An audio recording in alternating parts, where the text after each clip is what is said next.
Hi, I'm Zara. And I'm Faith. And we would like you to sit down with us every Wednesday. So on today's episode, we have a special guest, aka Kai, aka my husband. Thank you for having me, guys. It's lovely to be sat here with my wife, I must say. So if you guys have been watching our episodes from the beginning, you know we did dating, and Faith here has been in a relationship for 7 years. Yeah. I've been single until now. Or have I? Mm-hmm. So good question. So we're going to get into that. So Kai, would you like to introduce yourself? Yeah, my name's Kai D Costa. My full name is Kai Francisco Terence Dacosta. I love that. I've never Oh, thank you. It's a very mafia name. Do you know what I mean? I like it. I feel like you know what? It is. I feel like when I laid that down, I'm like, yeah, I'm either going to be an author or I'm going to rob you. Who knows? Do you know what I mean? Like, and yeah, I'm called Guided by Kai on socials. I have a YouTube channel called The Guided by series. Yeah. We'll put all the links Please follow in the description. And also don't forget to follow the podcast. Do you know what I mean? Sit down with us because you've got to support these incredible two independent, strong women. Do you know what I mean? Out here. Okay, you can definitely stay. You can definitely come back. back again. You can definitely come back. But yeah, obviously I do modelling like you guys do. Signed with Zebedee. Shout out Zebedee every single time. Public speaker for a public health campaign. Help run nights, and I'm generally just a personality. We love Kai. Yes, we love Kai. Jinx.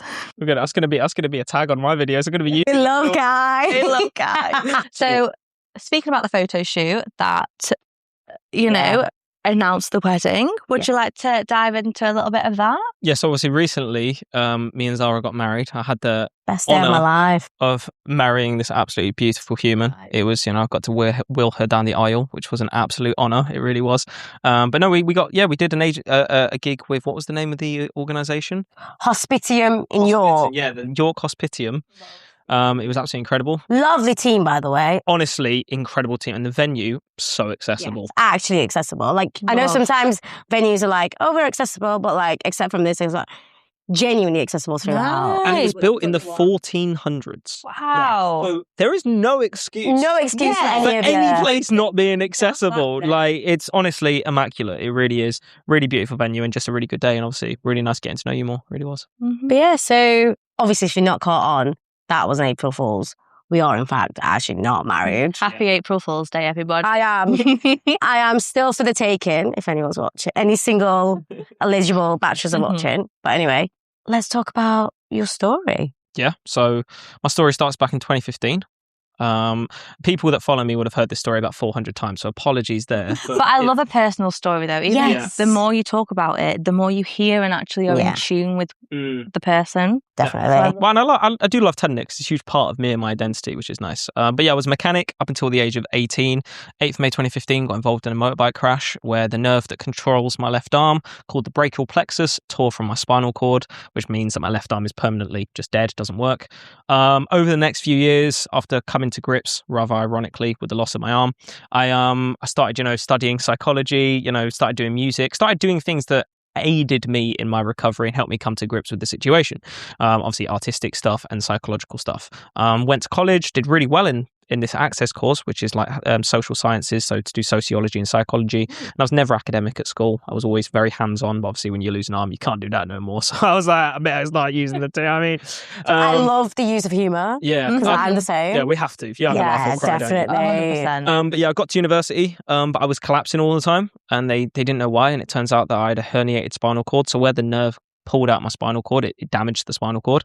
And I was just the signals that were being sent from your mind to your body weren't being sent. Sometimes they would just stop being sent. So I would just like collapse randomly, which is obviously terrifying because you're like, oh my God. And I just got to uni in 2018, literally was there like 2 weeks doing freshers and stuff. And I got a call from a guy called Barry White. Not the more. This was a spinal surgeon in Nottingham. A professional call. Very cool geezer though, very chill. And he was like, you need urgent spinal surgery. Went in for an operation, dropped out of uni, woke up paralyzed from the neck down, regained upper body movement. But with the after a few days regained upper body movement with the exception of the left arm, but my legs were completely gone, neurological loss. did neurological rehabilitation, walk-in rehab, all that. But obviously it's stroke rehab. So because I only have one arm, it's very, you can't use the beams or anything like that. It takes a lot longer in essence. But I got out of the wheelchair, got back to university, was in immense pain. They said the pain was a result of the spinal cord injury again. Gave me another operation, more disabled, more in pain. Gave me another operation. But at this point, it was 2021. I had 3 spinal ops. I was more disabled than ever. I was more in pain than ever. And they were saying I needed another spinal operation. Oh, no. And it just felt like I wasn't being listened to. Yeah, it felt like a vicious circle, but like the most vicious circle ever. Like it was paralyzing my life. It was debilitating pain. It was like, so I was saying to my doctors, I was like, I think you've missed something. I think there's something that you guys have missed. This pain is it's attributed to something else, because the more you're healing me, the more damaged I'm becoming. So I started studying pain, looking at pain as, as opposed to being just a biological thing, which is what the biomedical model in the NHS teaches most of the time. What they're kind of like falsified under at the moment, because we're going through the time of change at the moment, where we're going from a biological approach to a biopsychosocial, which is a biological, psychological, and sociological approach. So it's a more holistic approach. So it's taking into account your emotions, it's taking into account your situation, your context, taking into account who you are as a person, because you're not just bones, muscle, nerves, you're a human. And when you're in a hospital bed and when you're paralyzed, it's not just affecting your body, it's affecting every aspect of your life.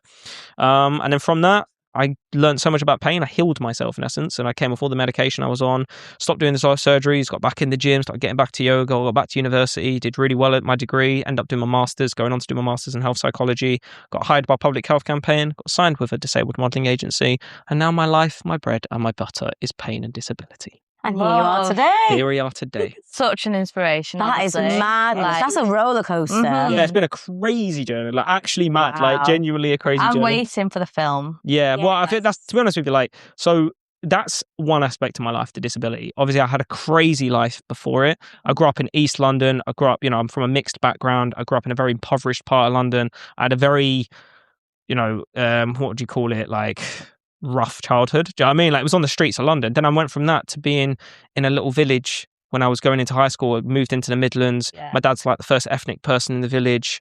Do you know what I mean? Like, I've gone from being in a very poor area to being a poor person in a very rich area.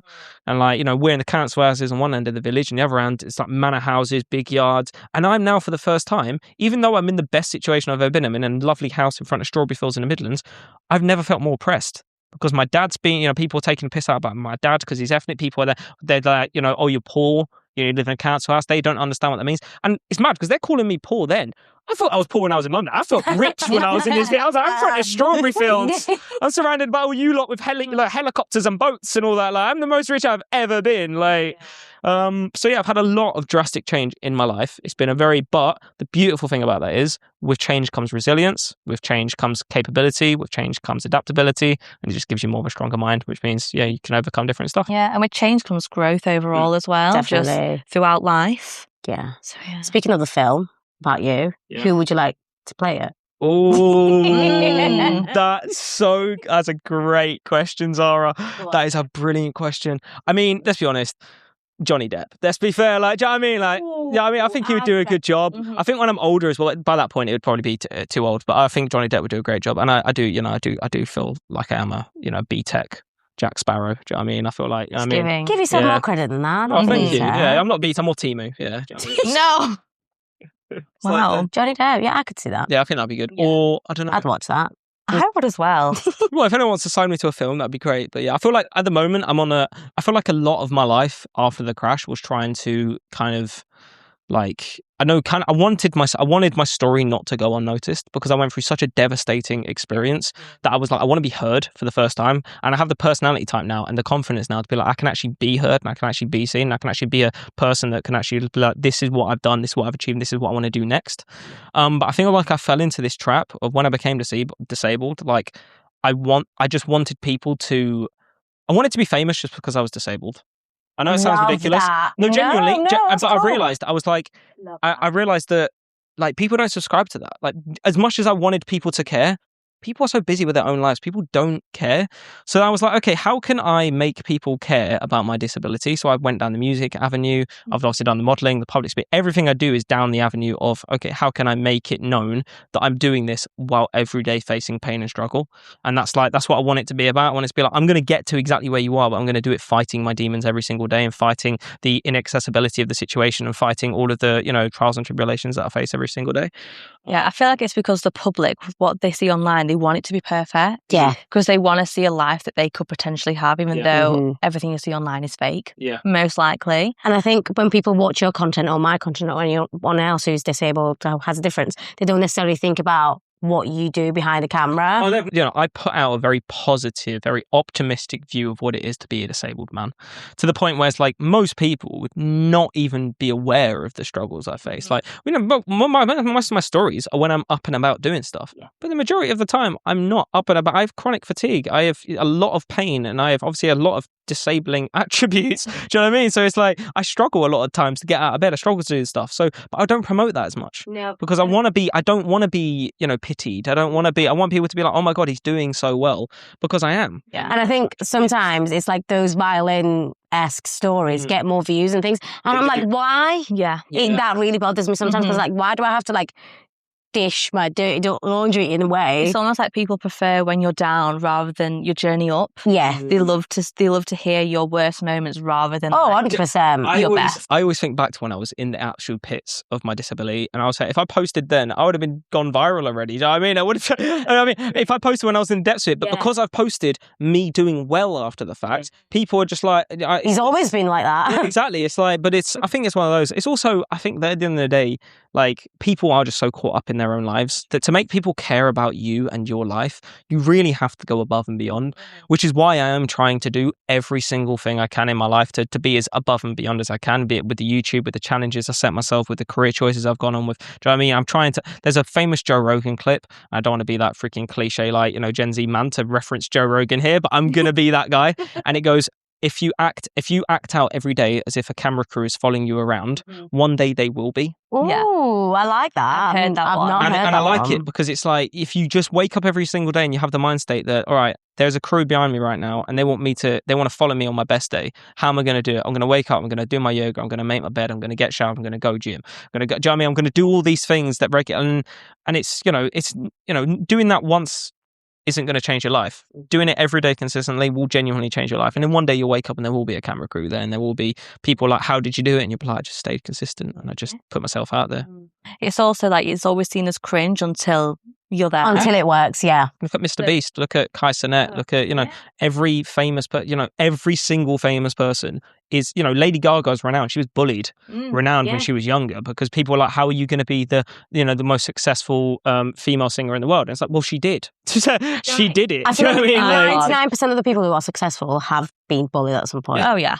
Which is crazy. I did a podcast with a few like personal trainers and like PTs and like people IFBB pros, like big bodybuilders and stuff like that.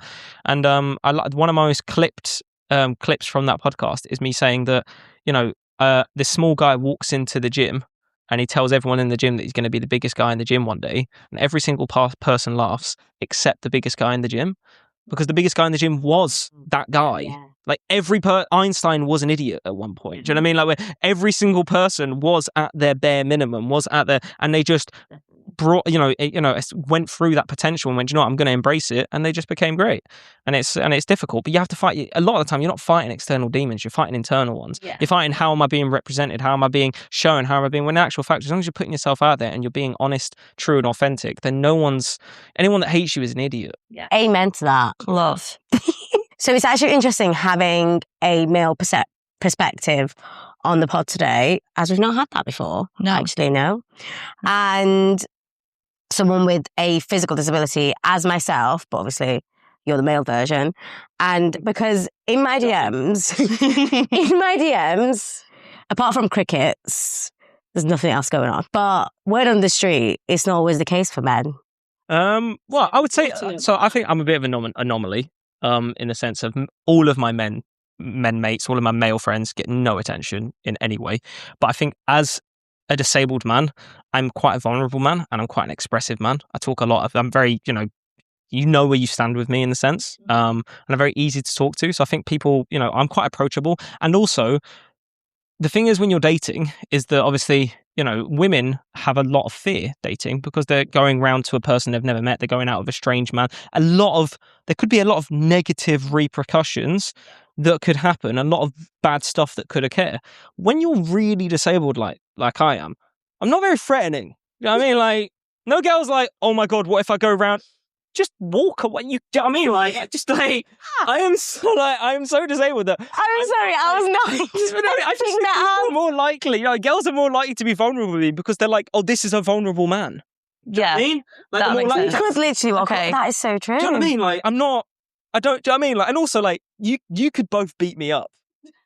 Cut the cameras. We would not. No, but you could. You just got to sweep the leg. I want a walking stick. Like, it's not easy to murk me up. So it's like, hey, like, women are a lot more likely to get in my DMs and drop me a message because they're like, oh, here's a guy that's open. He knows who he is. He's confident in who he is. Do you know what I mean? Like, I'm not a bad looking geezer. Do you know what I mean? I go gym. I try and do what I can. So it's like, I feel like there's a lot of factors that come into it. But I think that, every other of my disabled male friends do awfully. Okay, right, like, okay. Absolutely awfully. That makes me feel better. Sorry to them, but that makes me feel better. Yeah, but I think it's one of those, isn't it? I think it's very, do you know what I mean? I think attraction's a weird thing. I think it comes from internal things for sure. I think when I have not liked myself as much, I've not dated as much. When I've loved myself more, I've dated more.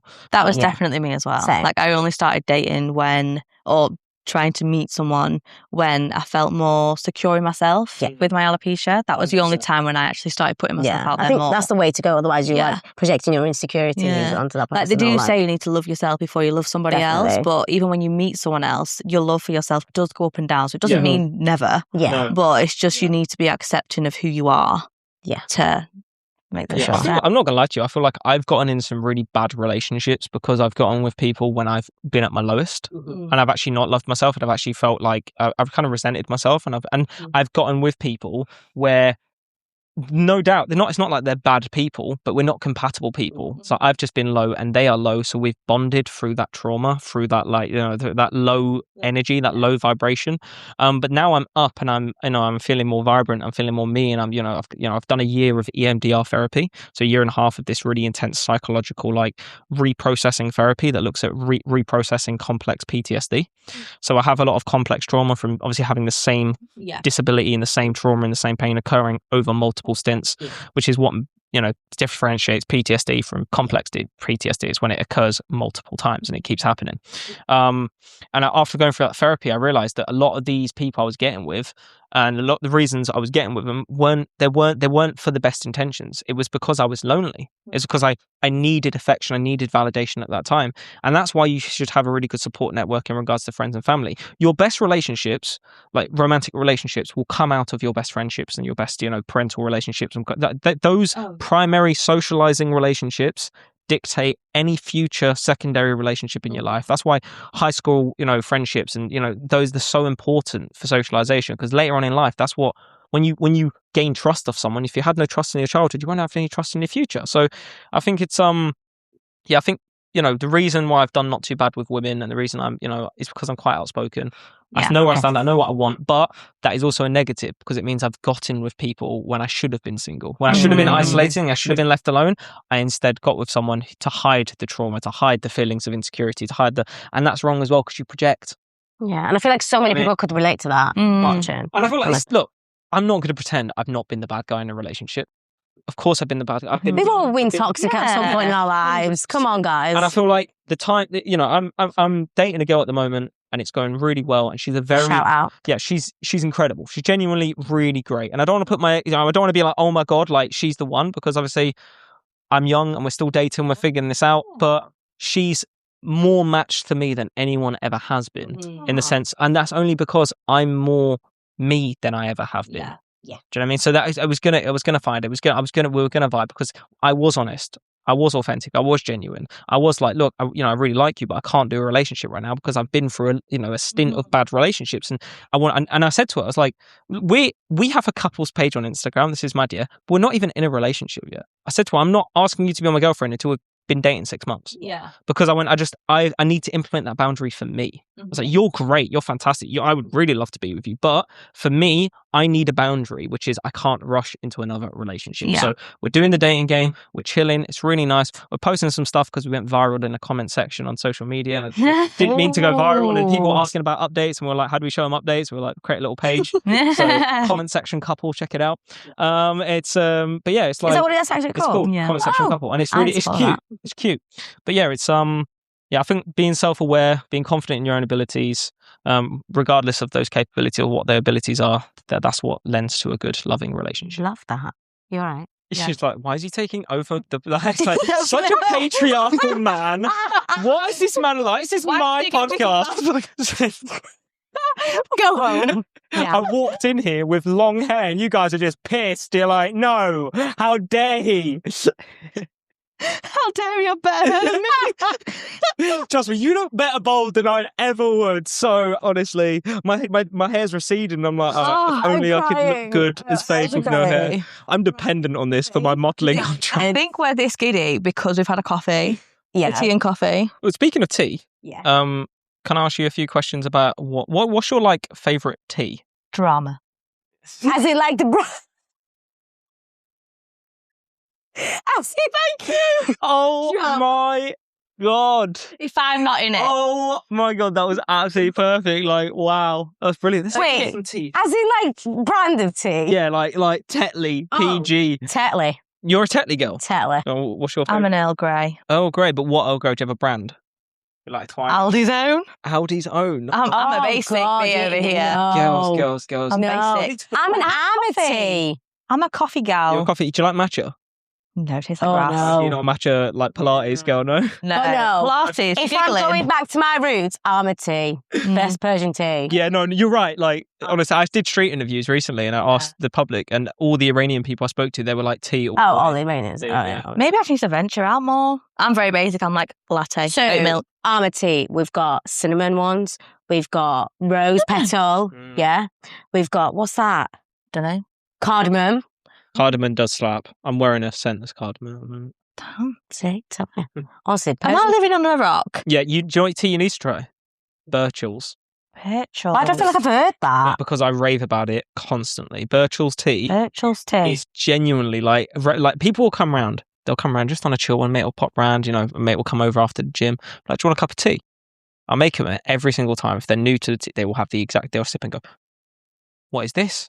Well, that's I'm me like, coming round for tea. I later. know. Let's go. I swear to God, this tea is its own advertisement campaign. I'm not even sponsored. Birchall's, please sponsor me. Please. I've been in your DMs. I've emailed you. You're not replying. I need to understand that your tea is fantastic, and I need to rep it. Oh, if you get a deal with him after this, Yeah, I'll be gassed. I'll be so gassed. No, genuinely. No. Really serious question. Where's Guided come from? Guided by. So the Guided by idea came from, I had this idea for a podcast actually called the Guided by series. And the podcast would be, I get people on and it'd be like, Guided by Faith, Guided by Zara. So the reason I'm called Guided by Kai is because it's my guided by journey. Do you know what I mean? It's like I'm guided by myself. That's lovely. So that's what the idea of Guided by series. So the episode with Amy Truesdell, the Paralympian. Shout out Amy Truesdell, absolutely incredible human. Hope you're doing well. Her episode on my YouTube channel where she's trying to help me get a 6-pack and do a 5K is the Guided by Amy Truesdell. So it's like, so that's the idea of the premise of being guided by Kai. And also it's this idea of like, whenever you go do something, there's always like a guide, there's always like a formal book on how to do it, anything these days.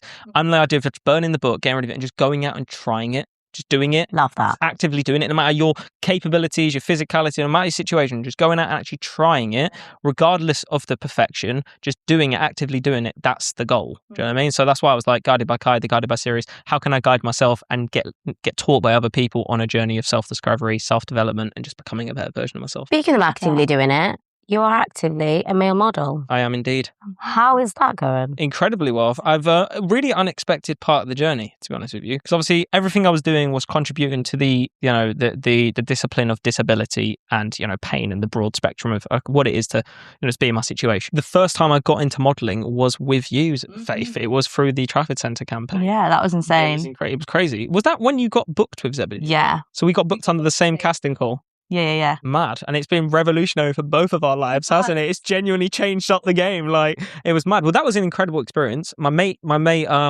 Bridget, she's a sustainability stylist, and she was going down to it. She's actually she works at Zebedee now, which is, so shout out Bridget, you're killing the game.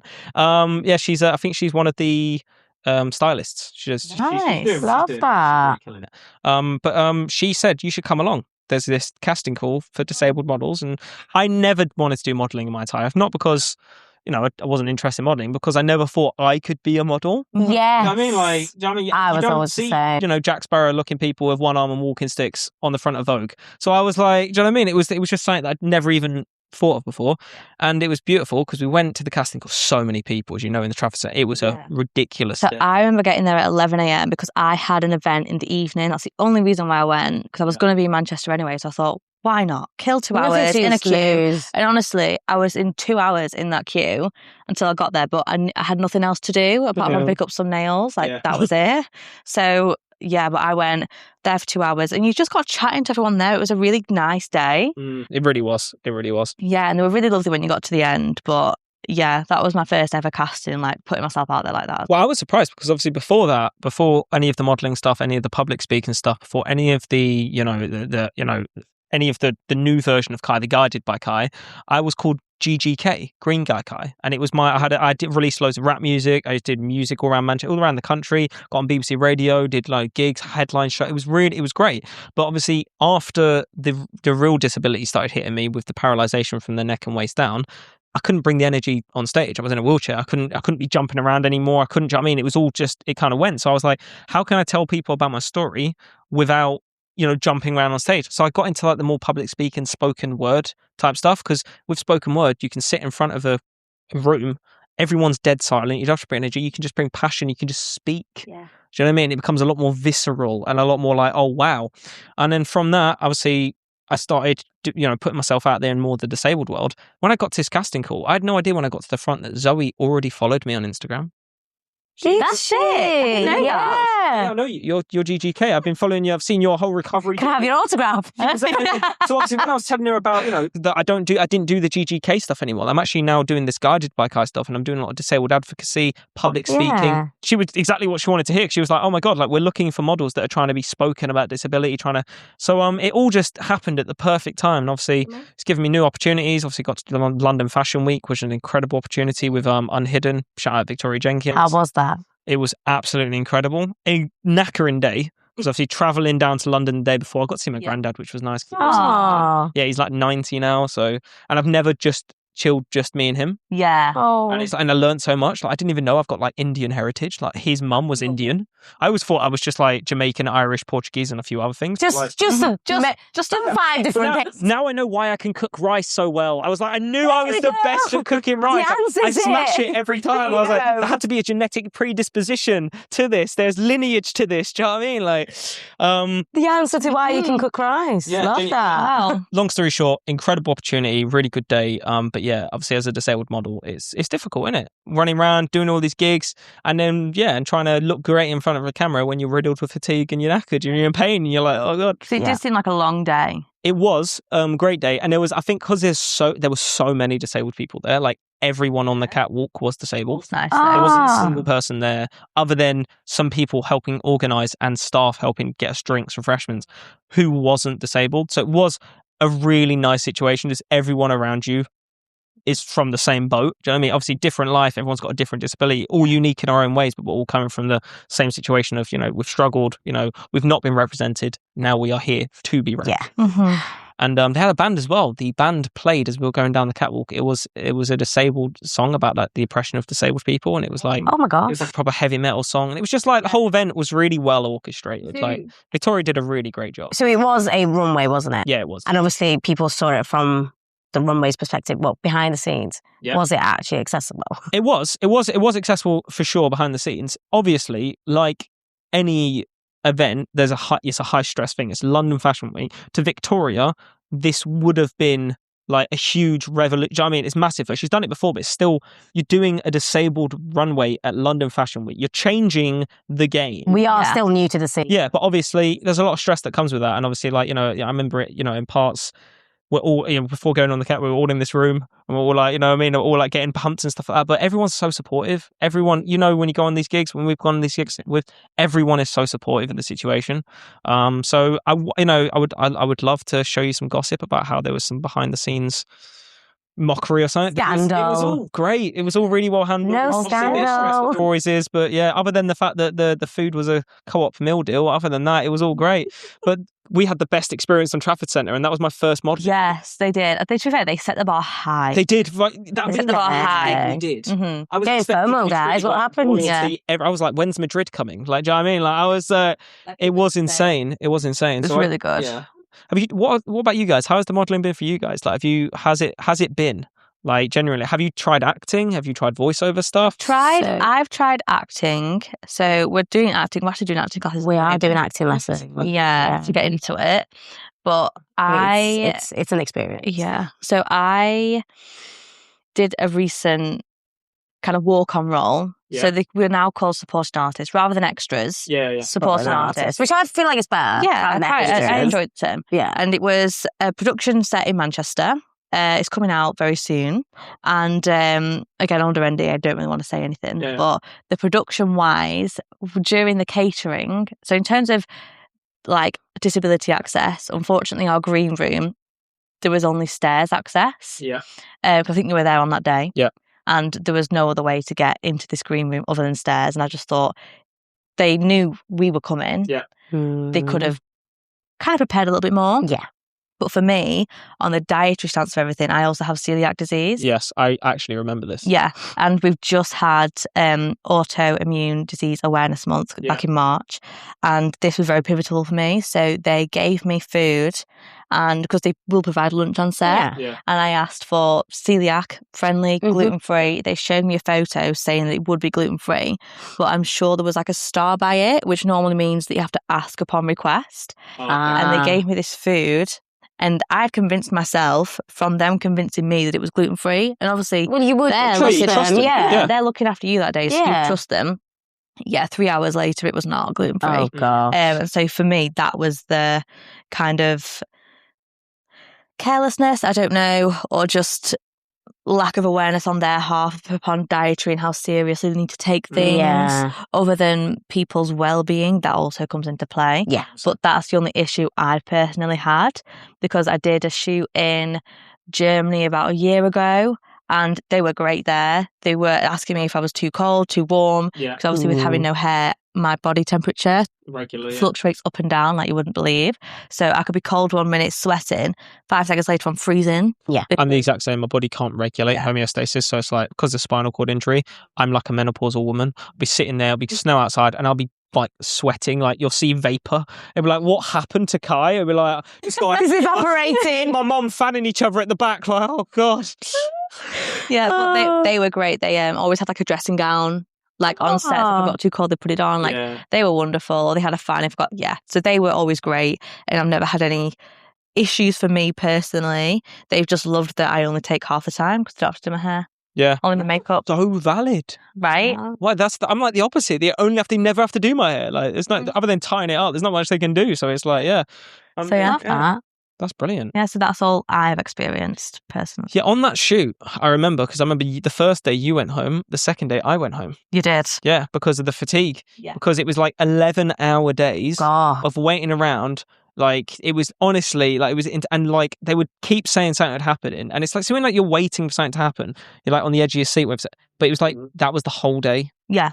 And some people were there from like 7 a.m, like the call time. They weren't used till about 4 p.m. I actually said to Dom, my agent, afterwards, I said that I'm not going to do any more of that work because it was for the days, for the money, equivalent. I just couldn't, it didn't make, I was out of action for 2 days afterwards. Yeah. Like, you know what I mean? They're only paying me for a day, but because of the amount of work I put in, the amount of fatigue my body went through, and I was in agony by the end. The second day, I literally had to tell them, I need to go home. Like, I'm in so much pain. I'm absolutely exhausted. Like, 1 day of that I could do. 2, no chance. No. And obviously, with the celiacs, with everything that you went through as well, it's like... I do feel, though, because of my look, they had me in shot a lot because of my look. So I feel like they just used the bald head. Like, they didn't really use me as a supporting artist. They just used the bald head to be inclusive in that moment. I did feel like that a lot. I so resonate, which is like, I go back to what I was saying earlier about like being seen and being heard as a disabled person. It is one or t'other. Like it feels like either you are kind of like, look at what happens during Pride Month. All of these incredibly terrible companies will start posting all of the rainbow flags and all stuff like that as a way of just saying, oh, look, we care. And that's what they're doing at the moment with disability in a lot of the ways. They're just kind of inputting us. Don't get me wrong. Most of these campaigns I've been on, these inclusivity campaigns, have been genuinely respectful and taken into consideration who I am as a person. But there will always be a select few that will use you for your bald head, use you for your wheelchair, use me for my walking stick. You know what I mean? Like, because we fit a certain look, and then that means they can tick that off. Done. They've done their bit, sorted. But then they're actually making no adjustments. They're not actually doing anything to promote, equality or equity within our lives or accessibility or anything like that. That goes beyond media. Like, for example, with my jobs previously, with my job now, it's like modeling and like in the public eye or whatever. But like with previous jobs, it was like completely like a 9 to 5. And it'd be like, they'd do like a disability awareness training once and then crickets for like the rest of the time. And I'm like, but like, what's happened? Like, there's new people coming on. Like, they're not going to get this training? No. And it's like, why? It's just like a tick box that one time, which is crazy. It is annoying. It really is. And it's I think it's like there is always going to be barriers, I think, when they're trying to do inclusive stuff, because obviously they want to. It's a weird one for these people that are creating the campaigns, I imagine, because they're in a rock and a hard place where they want to obviously include disabled people. They also don't want to kind of manipulate people and use people for their disability. And it's like, so it's one of those. The thing, like, I was listening to your podcast before I came, and it was there you go. And there was, don't forget to. Good start. You've not followed, you've not shared this to your Insta story. What are you doing, really? What? Come on. Independent disabled people. Like, come on. Got to give it that drive there. I was listening to your pod, and there was a bit where he's talking about acting and about, all these roles where, as a disabled person, we're not going to be able to do able-bodied roles. Like, that's not I can't do the walk on. Do you know what I mean? Like, can you just walk normally for this take? Like, no, I can't do that. Like, do you know what I mean? So it's like in those roles where they can put a disabled person on, it would be great if they could. But obviously, an actor's job is to act. So do you know what I mean? Obviously, their job is to play someone that they're not. Do you know what I mean? So I think there has to be a level of like understanding, be it from the able-bodied sense and from the disabled-bodied sense, of just being like, look, we know there's a long way to go here, and we know that we're not always going to get it right. But as long as we're going, we're constantly getting people on, we're constantly having this discussion when we're talking about, that's the important thing that needs to be, to have. Preach. Nice. Before you start with your next question, Yeah. I'm going to drop this one. If you was to give up alcohol or tea for an entire year, which one would you give up? Alcohol. Faith? Are you all right there? Are you with us? I'm well. To Faith? Thing is, just tea. Yeah. Yeah. Tea.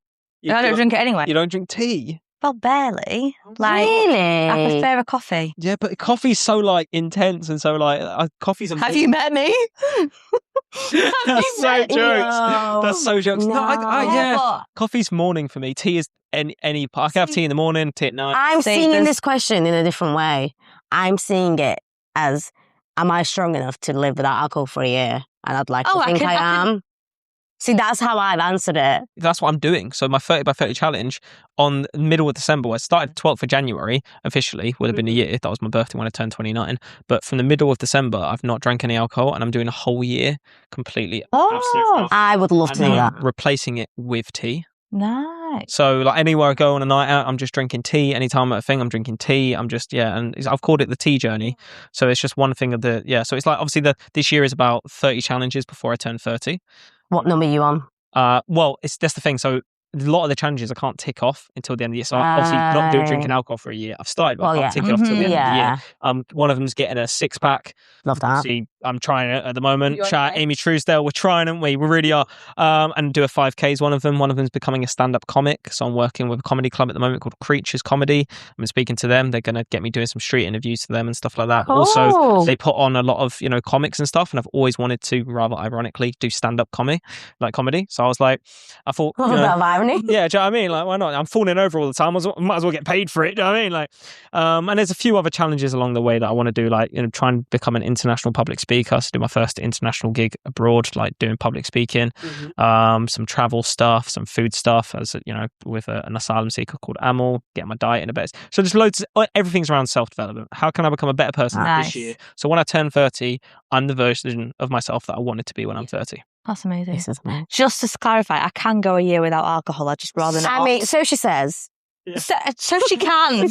Well, I mean, like, but I couldn't go a year. I couldn't go a year without coffee. Sorry. So if it was between, kicking me now. I didn't mean to. Oh no, your foot's off camera, so you can't even see it. But if it was between coffee and alcohol, I can't give up coffee. You can't. No, I love coffee. I'm dependent on coffee for mornings. Yeah. And you know what? Decaf's a thing. Yes. I drink decaf.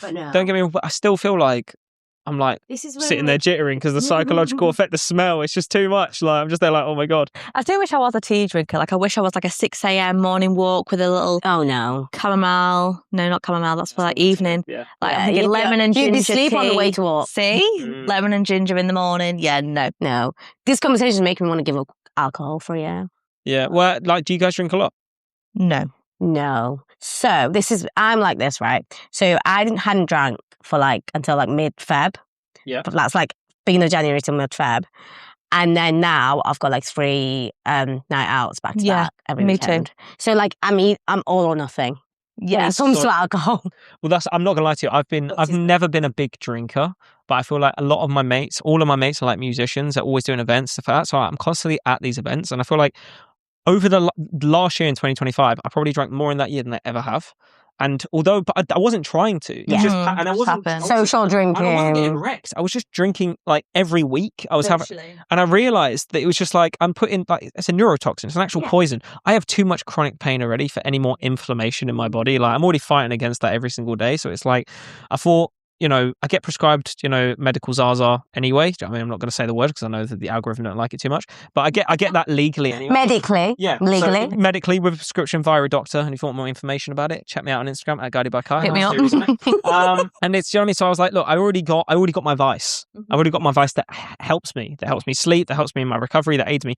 I don't need another vice that is ruining my sleep, causing me more pain and having a negative impact on my life. Most people can drink alcohol and be fine. I'm just not one of those people. No. So it's yeah. I think for me, I did uni, but I did uni through COVID. Yeah. And so COVID was 2 years of my university experience, and I was there for 4 years. Well, I did my BA, then my master's. And so I had some feral nights to where I blacked out. Yeah. And I've done the way too much, and I've had a drink to get drunk, to enjoy myself, rather than drinking for enjoying the drink. Yeah. So my last holiday, we went to Benidorm, me and my partner, and we both had a night and we were like, why are we here? We're not enjoying this. We'd rather listen to each other's conversations or people watch. And I remember getting a takeaway early that day because there was a really nice noodle place that did rice noodles. So I could have them. No. Yeah. So we ended up getting some noodles one night and just people watching. And we were honestly stone cold sober in the middle of Benidorm. And you can grow out of it, and that's normal. Yeah. So I think now I drink more for the taste. Yeah. Rather than and for an occasion. Yeah. Rather than let's get on it. No, not anymore. That's not me. And I think we were saying this earlier, that we act drunk being completely sober. Yeah. So we don't need the drink. This is the most important thing that I've realised since not drinking alcohol. See, I run a lot of events in Manchester. I help host this event called Show Up, which is a jam night open mic. Shout out all the team at Show Up. You're incredible. Really nice night on a Tuesday night in Manchester. Really chill night. And most of the time I was hosting it, I'd have a few drinks because it would help ease the nerves. Yeah. Since I've not drank alcohol, I am so much more confident and so much better at being a host because I'm not dependent on anything to be me now. I'm just confident. I'm oozing out charisma. Wow. I'm like, oh my God, and I can be in front of all these people and feel there's no part of me that doesn't want to be there. There's no part of me that feels like it needs to hide away, that it needs that boundary to be eradicated through the use of alcohol anymore. So it's I feel like my confidence and what I thought was I would be less of the life of a party when I didn't drink alcohol. What I've learned is I am the life of the party. Do you know what I mean? Do you know what I mean? I don't need the alcohol. I'm ADHD enough. I'm confident enough. I just jump into your life and be like, yeah, what we doing? Do you know what I mean? So it's I don't need the Zambuca for that. I've got it in me. I think as well with age, hangovers just get worse. Oh God! So anyone 18 having their first drink, enjoy the hangover. Oh, enjoy it. Enjoy that. Please. Can wake up and go gym on a hangover. I'm dead for 3 days. I turned 24. Yeah. No. Gone.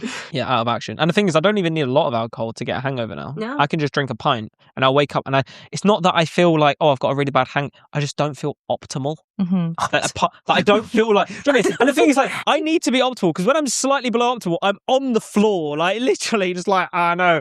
So it's like I need to be as like working as I need my sleep. I need my food. I need my yoga. I need these things that I crucially, as a disabled man, if I don't do, I will be falling over. I will be in a bad way. And it's and alcohol's something that I just don't need. So anyway, we've learned about the 30 things you're doing before you're 30. Indeed. But what else is in the works for you? Career-wise, life-wise, Kai-wise? What can we watch out for? Watch out for. All right. So I've got a few things on the agenda. So obviously I've started this YouTube channel. I started it on the 12th of January this year. And it was the idea of doing 30 things before I'm 30. So that's going to take me a year. And obviously when I finish that year, I'm not quitting YouTube. That's like the intro to, what I want to do, which is a lot of cool stuff. I want to go on a lot of adventures. I want to do a lot of content creation.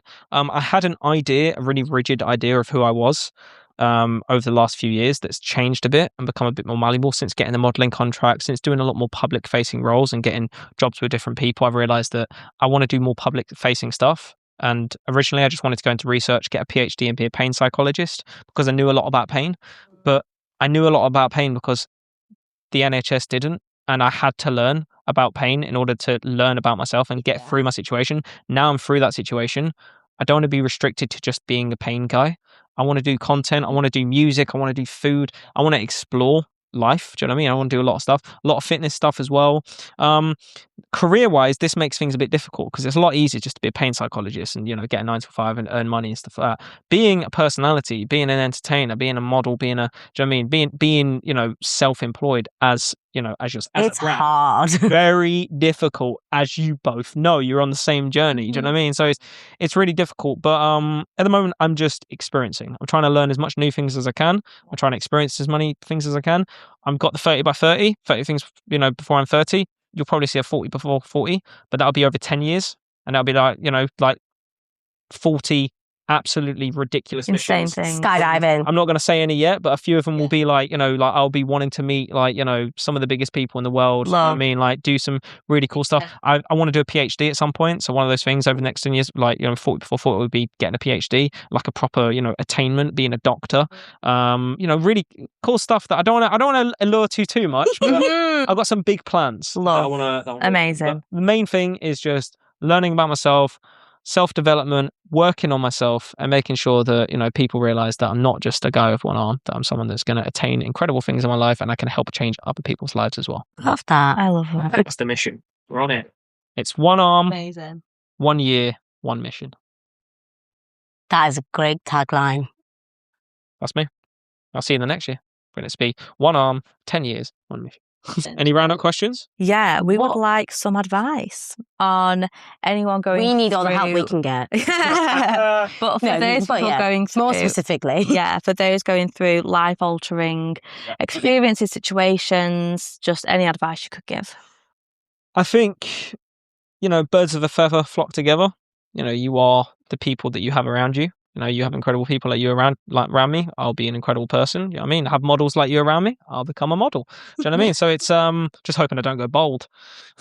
You'll smash it, babe. I'm never going to look as good as you, though. Like, I don't know how. Honestly, you are stunning. Like, it's actually so impressive. I am so dependent on this for my contract. Like, it's actually mad. I really am. But you guys are smashing it. And I think the advice I'd give to people is be authentic, be you. And if anyone has anything negative to say about you, you shouldn't have them around anyway. Do you know what I mean? Get rid of them. Get rid of them. Do you know Get rid. Amen to that. Be around the people that you love, that you want to be around, that you aspire. If your people around you aspire you, if you're like, oh my God, you inspire me to become a better person. You inspire me to be a better model, to be thinner, to be bigger, to be whatever it is. If they inspire you, you're with the right people. If they're diminishing your character, they're hating on you, they're saying bad things when you're not in the room, there are 8 billion people on this planet. You can find 5 that will be the best people to support you. I can guarantee it. There's always 5 people out there that will be willing to show you love. Do you know what I mean? Sometimes they're strangers on the internet. True. Yeah. Sometimes the bigger supporters are the people that you've never met. Yes. Often, look, we're all on our journeys of self-discovery. We're all on journeys of growth.